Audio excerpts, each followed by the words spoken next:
This is the lecture number 4 for the class 10th students, science, chapter number 1, chemical reaction and equations. उसका lecture number 4 है ये. उसमें मैं कराने वाली हूँ आपको exothermic reaction, endothermic reaction and corrosion and rancidity. Exothermic reaction क्या होता है? एक्सोथर्मिक रिएक्शन ऐसी रिएक्शन होती है जिसके अंदर हीट रिलीज़ होती है रिएक्शन होने के बाद.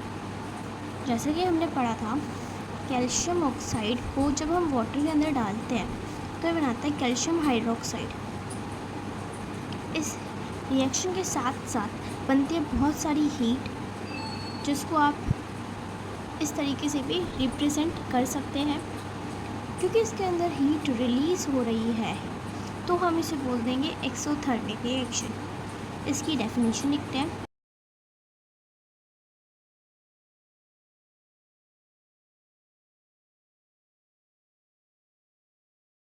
अब दूसरी रिएक्शन की तरफ बढ़ते हैं जिसका नाम है एंडोथर्मिक रिएक्शन. एंडोथर्मिक रिएक्शन एक ऐसी रिएक्शन होती है जिसके अंदर हीट रिलीज़ नहीं, हीट एब्जॉर्ब कर ली जाती है ड्यूरिंग द रिएक्शन. इसकी डेफिनेशन लिखते हैं.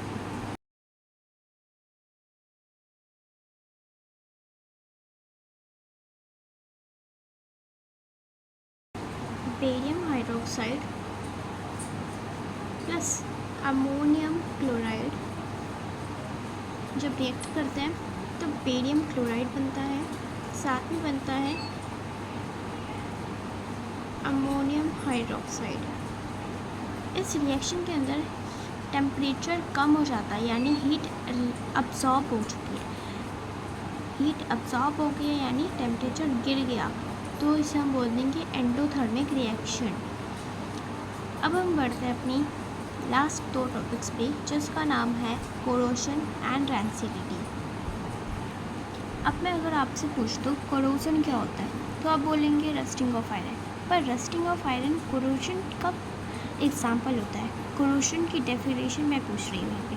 कोरोशन की डेफिनेशन होती है जब किसी मेटल को किसी कंडीशंस में रखा जाता है, ख़राब हो जाता है, यानी उसको ज़्यादा टेम्परेचर मिल जाता है, ह्यूमिडिटी मिल जाती है, मॉइस्चर मिल जाता है, तो उसका कलर और उसकी स्ट्रेंथ कम हो जाती है, वो वीक हो जाता है. जैसे आयरन के केस में रस्टिंग ऑफ आयरन होती है.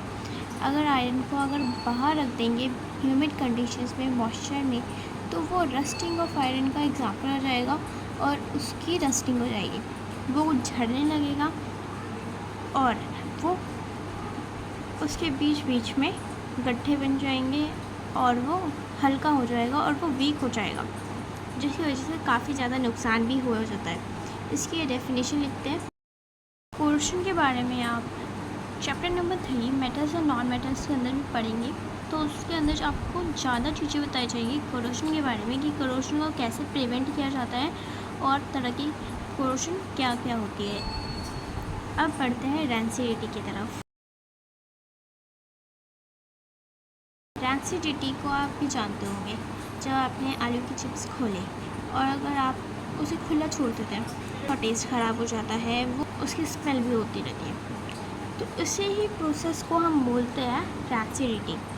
जब कोई ऑयली सब्सटेंस कांटेक्ट में आ जाता है ऑक्सीजन के, यानी एयर के कांटेक्ट में आ जाता है, तो उसकी स्मेल बेकार हो जाती है, उसका टेस्ट बेकार हो जाता है और वो अनहेल्दी बन जाती है. तो उसी प्रोसेस को हम बोलते हैं रेंसिडिटी. इसकी डेफिनेशन लिखते हैं.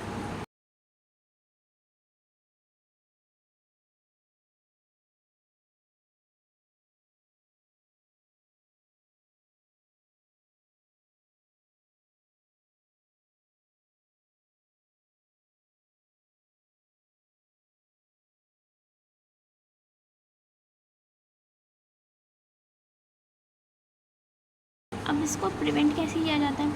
आपके घरों में भी रेंसिडिटी को बचाने के लिए कुछ प्रिवेंशन किए जाते हैं, तो उसी से एग्जांपल समझते हैं. आप उसे फ्रिज में रख देते हैं या आप उसे एयर टाइट कंटेनर में बंद कर देते हैं, या फिर आप उसके अंदर नाइट्रोजन गैस फिल कर देते हैं, उसे आप डार्क एरिया में रखते हैं. तो इस चैप्टर में हमें यही पढ़ना था ये 4 लेक्चर अगर आपने देख लिए तो आपका चैप्टर ऊपर से तो काफ़ी अच्छे तरीके से कॉन्सेप्ट वाइज क्लियर हो चुका होगा। इसके कुछ क्वेश्चन प्रैक्टिस भी करने की ज़रूरत होती है, तो उसकी वीडियोस भी आएंगे आपके लिए। अभी के लिए ये लेक्चर्स रिवाइज़ कीजिए, नोट्स को लिख लीजिए और उसे रेगुलर बेसिस पे रिवाइज़ करते चलिए। Thank you for watching this video.